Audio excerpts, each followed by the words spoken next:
సరే సరే పంపిస్తున్నా. సరే వీక్ష, కింద అమ్మమ్మ వచ్చిందంటే చూసిరాపు. అమ్మమ్మనా? ఫోన్ ఉంటది కదా అమ్మమ్మ. ఏంటి ఏం మాట్లాడుతున్నావురా? నరాలు కట్ అయిపోయింది. మన దేశంలో జనాల్ఫా పరిస్థితి దారుణంగా ఉంది.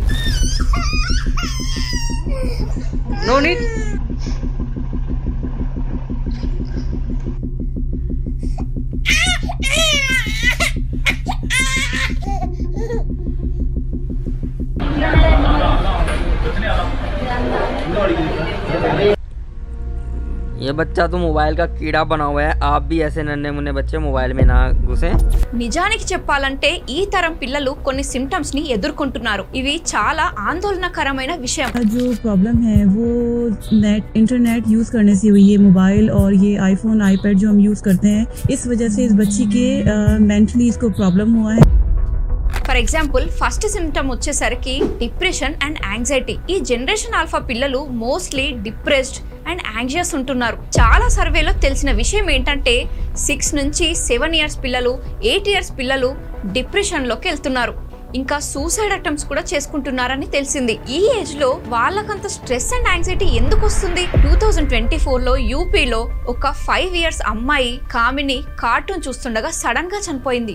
రీజన్ ఏంటి? Heart attack. 2020లో ఈజిప్ట్ లో 12 ఇయర్స్ ఓల్డ్ పిల్లాడు పబ్జి ఆడుకుంటూ చనిపోయాడు. మళ్ళీ కారణం ఏంటి? Heart attack. Second symptom tantrums. ఈ వీడియోలో చూడండి, ట్రిగర్డ్, ఇరిటేటెడ్ గా పిల్లలు కనిపిస్తున్నారు కదా. వాళ్లకు ఫ్యామిలీ అంటే ఏమిటో తెలీదు, sense of care and responsibility ఏమిటో తెలీదు. వాళ్ళకి ఇష్టమైన కార్టూన్స్ చూపించకపోతే వాళ్ళు ఫైటింగ్ స్టార్ట్ చేస్తారు, వాళ్ళ తలల్ని ఊపేస్తారు. చిన్న విషయం కూడా వాళ్ళకి నచ్చట్లేదంటే వాళ్ళు మొత్తం ఇంటిని డిస్ట్రాయ్ చేస్తారు. What you're seeing now is the work of a spoiled kid. A 12-year-old boy destroyed their entire house. Third ఆందోళనకరమైన సిమ్టమ్ డబ్నెస్. ఇటీవల ప్రపంచంలో టీచర్స్ అందరూ జెనాల్ఫా పిల్లలతో విసిగిపోయి రిజైన్స్ చేసేస్తున్నారు. ఇంగ్లీష్ లో ఎన్ని ఆల్ఫాబెట్స్ ఉంటాయి అని అంటే తెలీదంటారు. How many alphabets are there in English? नहीं पता. I've never seen anything like it. My 5th graders with significant language-based learning disabilities could write better than non-disabled 7th graders can now. I'ma just say this. I teach 7th grade, they are still performing on the 4th grade level. Having to teach and work with you guys as children has been the most traumatic experience of my life. Teachers ఏమంటున్నారంటే generation alpha అనేది ఇప్పటి వరకు ఉన్న అన్ని generation లో డంపెస్ట్ generation అని. 5th class లో ఉన్న మెంటలీ డిసేబుల్డ్ పిల్లలు కూడా 7th క్లాస్ లో ఉన్న నాన్ డిసేబుల్డ్ పిల్లల కంటే మంచిగా చదువుతున్నారు. ఒక బాబుని అడిగితే, బాబు నీకు మిల్క్ ఇచ్చేది ఎవరు అని అంటే ఫోన్ అంటున్నాడు. వాళ్ళకి బేసిక్ స్పెల్లింగ్స్, మ్యాథ్స్ కూడా తెలియదు. పైగా స్కూల్లో డమ్నెస్ ఎంత పెరిగిపోయిందంటే టీచర్స్ ని కూడా అబ్యూస్ చేయడం స్టార్ట్ చేశారు. నేను ఈ సిమ్టమ్స్ చెప్తున్నప్పుడు మీలో చాలా మంది మీ తమ్ముడు లేదా మీ నేబర్స్ పిల్లలు లేదా ఏ పిల్లలు అయినా సిమ్టమ్స్ చూసే ఉంటారని నాకున్న నమ్మకం. కానీ మీకు ఇంకొక షాకింగ్ విషయం చెప్తాను. ఒక రీసెర్చ్ లో త్రూ అవుట్ ఒక విషయం చాలా క్లియర్ గా గమనించాం. ఇండియాలో తప్ప ఆల్మోస్ట్ ప్రతి చిన్న పెద్ద దేశంలో జెనాల్ఫా యొక్క మానసిక సమస్యలు అండ్ ఫిజికల్ సమస్యలపై చాలా స్టడీస్, రీసెర్చెస్ జరుగుతున్నాయి. కానీ ఇండియాలో అందరూ కళ్ళు మూసుకున్నారు. మొత్తం ఇంటర్నెట్ లో జెనాల్ఫా ఇండియా పిల్లలపై ఒక్క స్టడీ కూడా జరగలేదు. ఈ సేమ్ సిమ్టమ్స్ మన దేశ పిల్లల్లో కూడా కనిపిస్తున్నాయి. అందుకే ఈ వీడియోని ఒక డిస్క్లైమర్ లాగా కూడా తీసుకోవచ్చు. మనం ఇతర దేశాల నుంచి నేర్చుకోవాలి. మనకు కూడా ఈ ప్రాబ్లం కంపల్సరీ వస్తుంది కాబట్టి. America, Europe, south Africa, Asia అన్ని దేశాల్లో ఈ జనరేషన్ పిల్లల యొక్క విచిత్రమైన బిహేవియర్ పై రీసెర్చ్ జరుగుతుంది. అందులో ఒక కామన్ లింక్ ని కనుక్కున్నారు. అవే ఐప్యాడ్స్ లేదా ఐఫోన్స్. అందుకే ఈ జనరేషన్ పిల్లలను ఐప్యాడ్ జనరేషన్ అని కూడా పిలుస్తున్నారు. కానీ ఐప్యాడ్, ఫోన్ వంటి వస్తువు ఈ జనరేషన్ మొత్తాన్ని ఎఫెక్ట్ చేసే డ్రాస్టిక్ ప్రాబ్లం ఎలా సృష్టిస్తుంది? మనం కూడా ఫోన్లు అండ్ ఐప్యాడ్స్ వాడుతున్నాం, కానీ మన బిహేవియర్ ఇలా ఉండదు కదా. సింపుల్ లాంగ్వేజ్ లో అర్థం చేసుకుందాం. జెనాల్ఫాలో మరొక గమనించాల్సిన విషయం ఏంటంటే ఐప్యాడ్స్, ఫోన్స్ వల్ల చాలా సమస్యలు క్రియేట్ అవుతున్నాయి. దాంట్లో ఫస్ట్ ప్రాబ్లం ఏంటంటే బ్రెయిన్ ఓవర్ స్టిమ్యులేషన్. గత సంవత్సరం అంటే 2023లో దేశం నలుమూలల నుంచి చాలా మంది పేరెంట్స్ కంప్లైంట్ చేశారు. ఒక పాపులర్ కార్టూన్, అదే కోకోమెలన్ చూడడం వల్ల వారి పిల్లల బ్రెయిన్ డెవలప్మెంట్ స్లో డౌన్ అయిందని. వాళ్ళు ఏమంటున్నారంటే పిల్లల్లో స్పీచ్ డిలే అవుతుంది, అంటే భాషను త్వరగా నేర్చుకోవడంలో ఫెయిల్ అవుతున్నారు. మరీ ముఖ్యమైన విషయం ఏంటంటే ఆ కార్టూన్ చూపించకపోతే పిల్లలు టాంట్రమ్స్ చూపించడం స్టార్ట్ చేస్తున్నారు. చాలా అగ్రెసివ్ గా మారి వాళ్ళకి ఆ షో చూపించకపోతే ఆ పిల్లలు తమని తాము కొట్టుకోవడం స్టార్ట్ చేస్తారు. పిల్లలు కాకుండా డ్రగ్ అడిక్టివ్స్ లా బిహేవ్ చేస్తారు. చాలా రీల్స్, ఈ షార్ట్ వీడియోస్ ఎక్కువగా కన్స్యూమ్ చేసే పిల్లల్లో కూడా ఇలాంటి ప్యాటర్న్ చూడొచ్చు. ఒక రీసెంట్ సర్వే ప్రకారం ప్రతిరోజు పిల్లలు 3 అవర్స్ రీల్స్ చూడడంలోనే గడిపేస్తున్నారు. ఇందులో ఇంకా యూట్యూబ్ వీడియోస్, టీవీ కార్టూన్స్ ఇంకా ఇంక్లూడ్ చేయలే. చిన్న ఏజ్ లోనే ఎక్సెస్ స్క్రీన్ టైం వల్ల జనరేషన్ ఆల్ఫా పైన ఏం ఎఫెక్ట్ అవుతుందని ఎలుకల పైన ఒక ఇంట్రెస్టింగ్ ఎక్స్పెరిమెంట్ చేశారు. ఈ స్టడీలో రీసెర్చర్స్ 10 ర్యాట్స్ ని తీసుకున్నారు. ఆ ర్యాట్స్ కి కంటిన్యూస్ గా 6 అవర్స్ ఏ డే డిఫరెంట్ సౌండ్స్ ను, ఫ్లాషెస్ ని చూపించారు. సేమ్ ఫోన్ లో రీల్స్, షార్ట్స్ ఎలా ఉంటాయో అలానే వాటిని మిమిక్ చేసి చూపించారు. ఈ ప్రాసెస్ ను 42 డేస్ వరకు రిపీట్ చేశారు. తర్వాత ర్యాట్స్ బ్రెయిన్ ని స్టడీ చేస్తే షాకింగ్ రిజల్ట్స్ కనిపించాయి. వాళ్ళ బ్రెయిన్ యొక్క regions long period of time వరకు కంటిన్యూస్ గా యాక్టివేషన్ కనిపించింది. కానీ బ్రెయిన్ లోని ఈ మేజర్ పార్ట్స్ యూజ్ అవ్వడం వల్ల డీయాక్టివేషన్ అయిపోయాయి. ఇలా పిల్లల్లో కూడా ఈ పార్ట్స్ స్ట్రింక్ అవ్వడం స్టార్ట్ అయ్యాయి.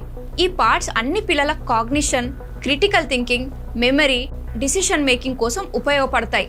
కానీ డెవలప్మెంటల్ ఇయర్స్ లోనే పిల్లలు ఐప్యాడ్స్, ఫోన్స్ లో కంటెంట్ చూడడం వల్ల వాళ్ళ బ్రెయిన్ రీజన్స్ సరిగ్గా డెవలప్మెంట్ అవ్వలేదు.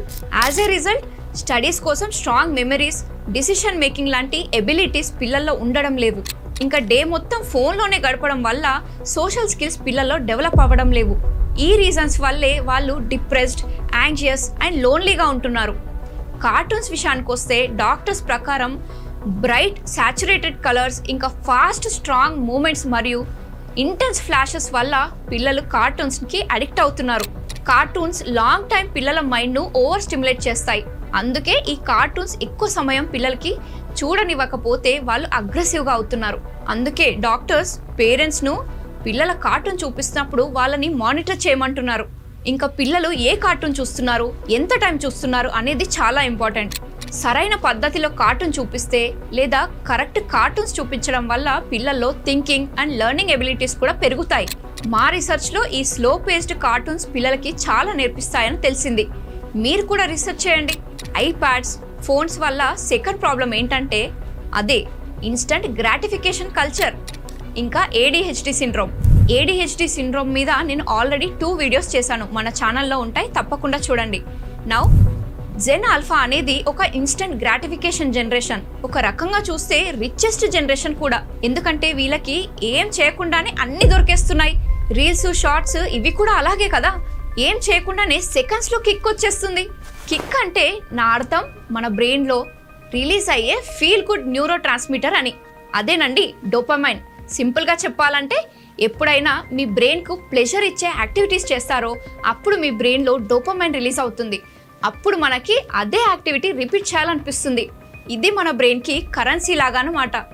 ఒక్కసారి ఇమాజిన్ చేయండి, పిల్లలు స్కూల్ నుంచి అలసిపోయి వచ్చి ఫోన్ తీసుకొని ఏం చేస్తారు?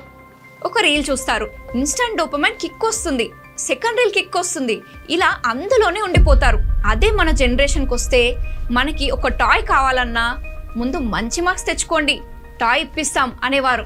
అప్పుడు అది మనకి ఇరిటేటెడ్గా అనిపించిందేమో, కానీ దానివల్ల ఇప్పుడు మనలో పేషెన్స్, హార్డ్ వర్క్, పర్సిస్టెంట్ లాంటి స్కిల్స్ బిల్డ్ అయ్యాయి. మన జనరేషన్లో ఇన్స్టంట్ గ్రాటిఫికేషన్ లాంటి థింగ్సే లేకుండే. మన జనరేషన్లో ఫేవరెట్ కార్టూన్స్ చూడాలంటే డే మొత్తం వెయిట్ చేస్తుండే, ఎప్పుడు సాయంత్రం అవుతుందా అని.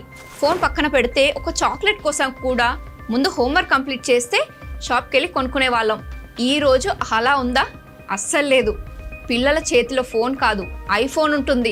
ఏమన్నా తినాలంటే ఇన్స్టెంట్గా స్విగ్గీ, జొమాటో ఇలాంటి రెడీగా ఉన్నాయి.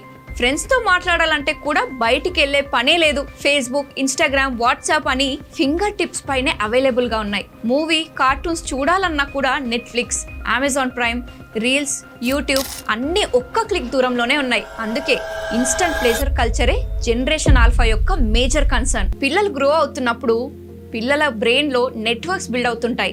ఈ నెట్వర్క్స్ వాళ్ళకి ఎలాంటి యాక్టివిటీస్ చేయడం వల్ల ప్లెజర్ అంటే డోపమైన్ దొరుకుతుందో దాని మీద డిపెండ్ అయి ఉంటుంది.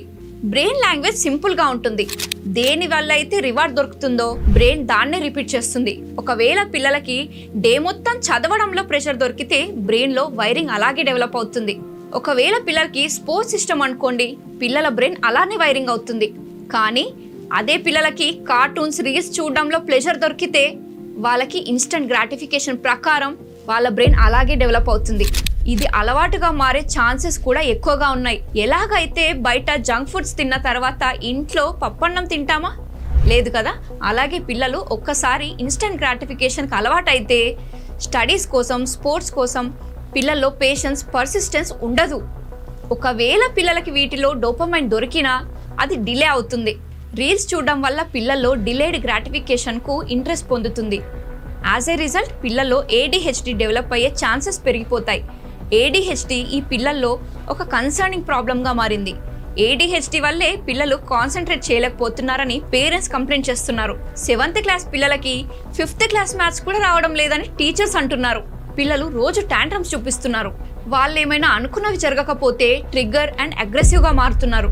ప్రాబ్లం నెంబర్ 3 ఏంటంటే ల్యాక్ ఆఫ్ స్లీప్. 2024లో యూపీలో 5 years old అమ్మాయి కామిని హార్ట్ అటాక్ వల్ల చనిపోయింది. 2020లో ఈజిప్ట్లో అయితే 12 years అబ్బాయి పబ్జీ ఆడుతూ చనిపోయాడు. రీజన్ ఏంటంటే హార్ట్ అటాక్. కానీ పిల్లలకి గేమ్ ఆడుతూ, కార్టూన్ చూస్తూ హార్ట్ అటాక్ ఎలా వస్తుంది? రీసెర్చ్ చేస్తే తెలిసింది ఏంటంటే మాస్ జనరల్ బ్రిగమ్ వాళ్ళు దీని మీద ఆల్రెడీ సర్వే చేశారు.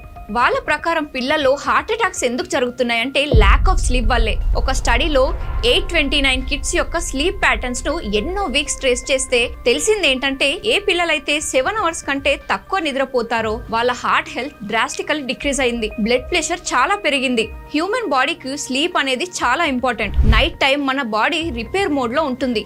డే మొత్తం ఎన్ని యాక్టివిటీస్ చేస్తామో మజిల్ టియర్ అవుతుంది. అందుకే మన బ్రెయిన్ రాత్రిపూట మజిల్ బిల్డింగ్ అండ్ రిపేర్ కోసం యూజ్ అయ్యే గ్రోత్ హార్మోన్ రిలీజ్ చేస్తుంది. కానీ ఫోన్ కల్చర్ వల్ల ప్రాబ్లం ఏంటంటే ఎలాగైతే చీకటి అవుతుందో మన బ్రెయిన్ మెలటోనిన్ అనే స్లీప్ హార్మోన్ రిలీజ్ చేస్తుంది. ఈ మెలటోనిన్ మన స్లీప్ సైకిల్ ని రెగ్యులేట్ చేస్తుంది. గ్రోత్ హార్మోన్ సెక్రీషన్ ను కంట్రోల్ చేస్తుంది. కానీ మన ఆల్ఫా జనరేషన్ కంటిన్యూస్లీ నైట్ టైంలో కూడా ఫోన్ యూజ్ చేయడం వల్ల వాళ్ళ బ్రెయిన్ ట్రిక్ అయిపోయింది. వాళ్ళ మైండ్ కి రాత్రి పగలు డిఫరెన్స్ తెలియట్లేదు. బ్రెయిన్ ఫోన్ లైట్ ను చూసి డే అని అనుకుంటుంది. ఈ మెసేజ్ రిసీవ్ అవ్వగానే బ్రెయిన్ మెలటోనిన్ రిలీజ్ చేయడం స్టాప్ లేదా స్లో చేస్తుంది. దీనివల్ల పిల్లల స్లీప్ సైకిల్ మొత్తం డిస్టర్బ్ అవుతుంది. పిల్లల స్లీప్ సైకిలే డిస్టర్బ్ అయితే వాళ్ళ బ్రెయిన్ లో కార్టిజోల్, అడ్రినలిన్ అనే స్ట్రెస్ హార్మోన్స్ రిలీజ్ అవ్వడం స్టార్ట్ అవుతాయి. ఈ స్ట్రెస్ హార్మోన్స్ వల్ల పిల్లల heart rate, blood pressure increase అవుతాయి. యాజ్ ఏ రిజల్ట్ గా వీటి వల్లే హార్ట్ రిలేటెడ్ ఇష్యూస్ వస్తాయి. మన టైంలో ఏదైనా నేర్చుకోవాలంటే స్కూల్, కాలేజ్, ట్యూషన్ లేదా ఇంకెక్కడికో వెళ్ళి నేర్చుకోవాల్సిన పరిస్థితి ఉండే. కానీ ఈ సోషల్ మీడియా యుగంలో పిల్లల దగ్గర YouTube courses, online tutorials, education apps చాలా ఉన్నాయి. టెక్నాలజీ అన్నిటినీ ఈజీగా మార్చేసింది. కానీ సరిగ్గా యూస్ చేస్తేనే. ఇంకా ఎడ్యుకేషనల్ గేమ్స్ వల్ల కూడా పిల్లల్లో క్రిటికల్ థింకింగ్ డెవలప్ అవుతుంది. ఇవే కాకుండా పిల్లల ఫిజికల్ యాక్టివిటీ మీద కూడా ఫోకస్ చేయాలి. స్పోర్ట్స్ ఇష్టం అయితే స్పోర్ట్స్ క్లాసెస్ లో జాయిన్ చేపియొచ్చు. ఓవరాల్ గా పిల్లల IQ పైన కాకుండా EQ పైన ఫోకస్ చేయాలి. అదే ఎమోషనల్ కోషంట్. ఈ EQ యాక్టివిటీస్ అంటే art, sports, dance, team work వల్ల, సోషల్ ఇంటరాక్షన్స్ వల్ల EQ పెరుగుతుంది. ఇవన్నీ మీకు సింపుల్ గా అనిపించిన USA లో డాక్టర్స్ పిల్లలకి ఆడుకోవడానికి కోసం పార్క్ తీసుకెళ్లమని ప్రిస్క్రిప్షన్స్ రాస్తున్నారు. ఆడుకోవడానికి ప్రిస్క్రిప్షనా? మన టైంలో మమ్మీ వాళ్ళు ఆడుకుంది చాలు, హోంవర్క్ చేయమని గుంజుకొస్తుండే. ఎనీహౌ ఈ ప్రాబ్లం వెస్ట్లో ఎలా పెరిగిందో మన కంట్రీలో అవ్వకూడదని మనస్ఫూర్తిగా ఆశిస్తాం. పిల్లల్ని మానిటర్ చేయండి, నెగ్లెక్ట్ చేయకండి. పిల్లలకు ఎలాంటి ప్రాబ్లం వచ్చినా హెల్త్ ఎక్స్పర్ట్స్ ని కలిసి ప్రాబ్లమ్ ని సాల్వ్ చేసుకోండి. ఈ వీడియోలో ఒక్క పాయింట్ హెల్ప్ఫుల్ గా అనిపించినా అందరితో షేర్ చేయండి. ఇలాంటి మంచి పేరెంటింగ్ కాంటెంట్ మన ఛానల్లో ఇంకా రాబోతుంది. తప్పకుండా సబ్స్క్రైబ్ చేసుకోండి. వీడియో ఎండ్ వరకు చూసినందుకు థ్యాంక్ యూ సో మచ్.